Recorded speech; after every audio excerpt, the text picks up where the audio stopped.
Macy's stock surged nearly 6% in after-hours trading, not on new earnings, not on a retail rebound, but on a single regulatory filing from one of the most watched investors in the world.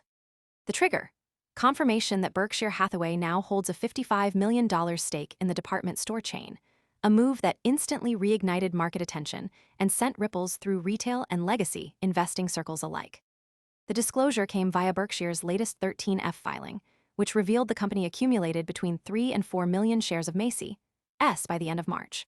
While that represents a relatively small portion of Berkshire's vast holdings, any Berkshire Hathaway investment still carries outsized influence. The market reaction was immediate. Macy's shares jumped 5.9%, a clear sign that investor confidence remains tightly linked to the conglomerate's perceived judgment. Most people arrive after the move is obvious and the easy upside is gone. We focus on serious crypto education and high-quality signals before the crowd rushes in, so you can understand the setup earlier and move sooner. If you want that edge, visit the link below now. But the real story isn't just the purchase. It's what the move says about how Berkshire is reallocating capital under Abel's leadership. The Berkshire Hathaway investment in Macy's stands in stark contrast to other major shifts in the same filing. The conglomerate dramatically increased its position in Delta Airlines, buying nearly 40 million additional shares, sending Delta stock up 3% in extended trading. It also boosted its stake in Alphabet.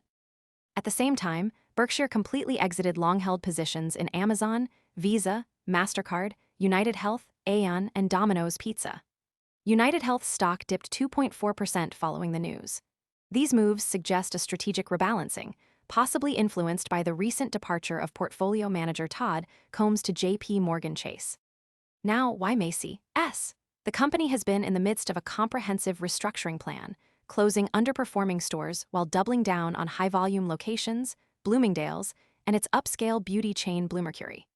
CEO Tony Spring has emphasized modernizing the brand, bringing in contemporary labels and investing more in employee experience. Bloomingdale's posted a 9.9% comparable sales increase during the holiday season, and Bluemercury showed strong results too. For the fourth quarter, Macy's reported $7.6 billion in net sales, with comparable sales up 1.8%. These numbers offer a glimmer of stability, but they don't erase deeper challenges. But deeper challenges remain.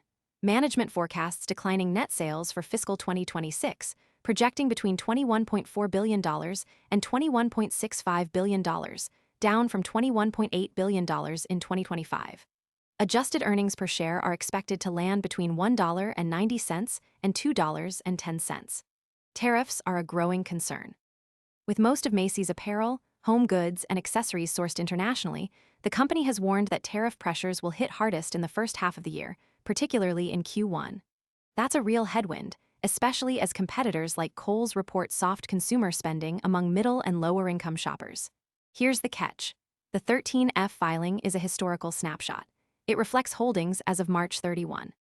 Berkshire could have already trimmed or expanded its position since then. The Berkshire Hathaway investment revealed today may not reflect what's in the portfolio tomorrow. Most people arrive after the move is obvious and the easy upside is gone. We focus on serious crypto education and high-quality signals before the crowd rushes in, so you can understand the setup earlier and move sooner. If you want that edge, visit the link below now. The real test comes with the next earnings report. Investors will be watching closely to see whether the strategic pivot, refocusing on Bloomingdale's, Bluemercury, and high-performing Macy's locations, is translating into sustainable revenue growth. The dividend remains intact at 19.15 cents per share, payable July 1, signaling some level of financial stability. But long-term success hinges on execution, not just investor sentiment.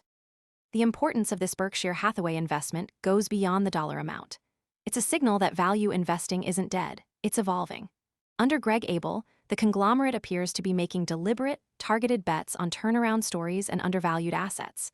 The exit from tech and payment giants, paired with new stakes in retail and airlines, suggests a pivot towards sectors poised for cyclical recovery. But uncertainty remains. Is this a long-term conviction in Macy's transformation, or a short-term play on undervaluation? Can the company overcome tariff pressures and shifting consumer behavior? And how much of this portfolio reshuffling reflects Abel's vision versus lingering influence from the Buffett era? The next signal to watch is clear: upcoming earnings. That's when the market will decide if this rally has legs, or if it was just another echo of a filing from the past. The Berkshire may have lit the fuse, but only fundamentals will determine whether the momentum holds.